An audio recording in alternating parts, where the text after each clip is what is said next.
Au nom du Père et du Fils et du Saint-Esprit. Amen.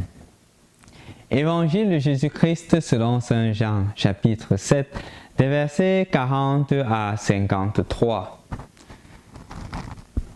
Jésus enseignait au temple de Jérusalem. Dans la foule, on avait entendu ces paroles et les uns disaient « C'est vraiment lui le grand prophète ». D'autres disaient « C'est lui le Messie ».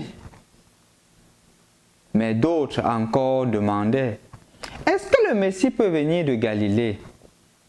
L'Écriture dit pourtant qu'il doit venir de la descendance de David et de Bethléem, le village où habitait David. C'est ainsi que la foule se divisa à son sujet.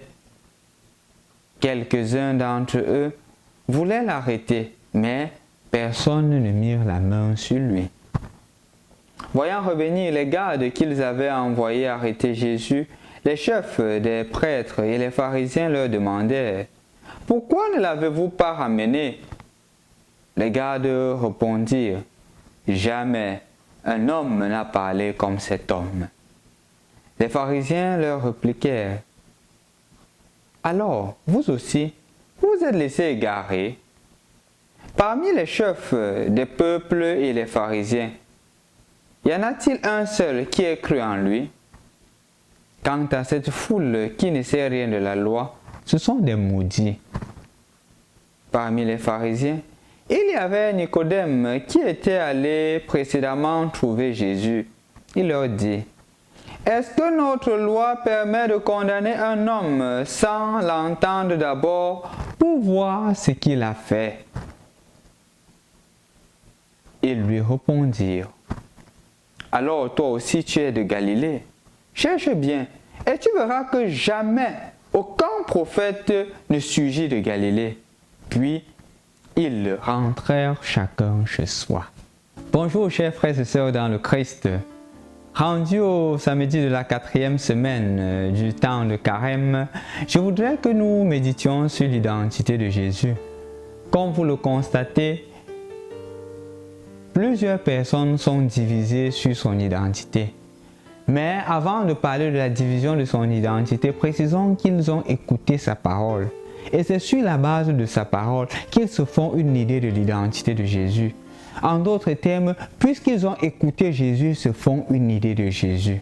Différents des pharisiens, comme nous avons écouté aujourd'hui, qui n'ont même pas écouté Jésus, mais qui se font déjà une idée préconçue de Jésus et veulent condamner Jésus. Plus on écoute Jésus, plus il y a une meilleure compréhension de Jésus. Plus on connaît davantage Jésus et plus on l'aime quand on l'écoute dans sa parole. D'une certaine manière, chers frères et sœurs dans le Christ, la connaissance du Christ n'est jamais complète. Même les disciples, comme nous avons constaté, n'ont pas connu le Christ ipso facto. Ce sont des connaissances, c'est la connaissance qui allait progressivement, au point où après la résurrection, après avoir reçu l'Esprit Saint, avec leurs expériences, leur cheminement missionnaire, ils ont découvert, au point où Saint Pierre dit que vraiment maintenant je le sais, Dieu ne fait pas de différence entre les hommes. C'est après la résurrection, parce qu'il y a une intimité profonde avec Jésus. Et c'est dans l'intimité qu'on parvient à découvrir Jésus.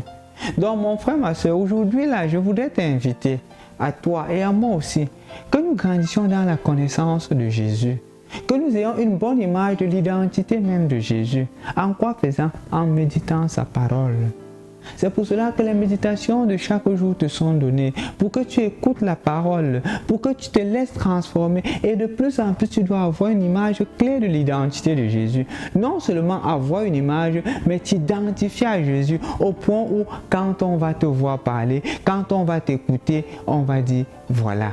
Voilà une alter Christi, voilà un alter Christi, un autre Christ, parce que ta vie sera rayonnante de la vie de Jésus. Les gens diront vraiment, celle-ci-là, je n'ai jamais entendu une personne parler comme elle.